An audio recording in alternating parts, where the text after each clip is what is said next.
ছাত্রদের আচরণ এইভাবে হতে পারে না। ফুটেজ যেগুলো দেখছি এগুলোতে খুবই ওদেরকে উত্তেজিত লাগছিল। ছাত্রদের কিছু আচার আচরণ উনি মনোকষ্ট পেয়েছেন, সেই চাপটা সহ্য করতে পারেন নাই, উনি আজকে বিদায় নিয়ে চলে গেছেন। আমরা ওনার আত্মার মাগফিরাত কামনা করি।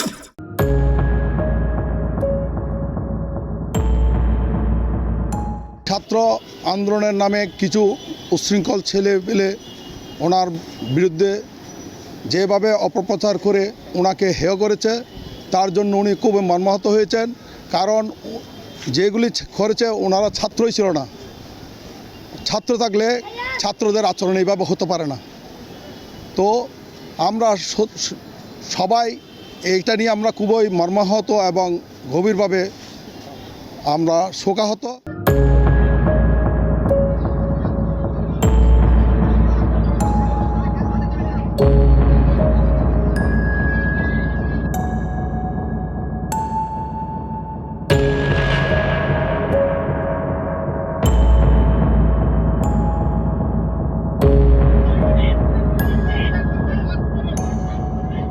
ছাত্রছাত্রীদেরকে লেখাপড়ায় শিক্ষায় এগিয়ে নিয়ে গেছেন। তো হয়তো ছাত্রদের কিছু আচার আচরণ উনি মনোকষ্ট পেয়েছেন, সেই চাপটা সহ্য করতে পারেন নাই। উনি এটা নিয়ে হয়তো ভিতর একটা আক্ষেপ ছিল যে আমার গড়ায় ছাত্রছাত্রীগুলো আমার সাথে আছে, সেটা হয়তো উনি আক্ষেপ ছিল। তো সর্বোপরি উনি আজকে বিদায় নিয়ে চলে গেছেন। আমরা ওনার আত্মার মাগফিরাত কামনা করি। স্যার আজকে মেন্টালি আহত হয়ে এটা উনি স্ট্রোক করছে, আবার কেয়ার হসপিটালে ইমার্জেন্সি বিভাগে নিয়ে গেছেন, ওনারা ওখানে মৃত ঘোষণা করছে। তো এখন আমরা এটার যুক্তি চাই যে এটা ওনার তদন্ত করে এটা স্যারের যদি কোনো কিছু হয়ে থাকে, স্টুডেন্টরা যদি করে থাকে, তাহলে সেটা আমরা বিচার কামনা করি।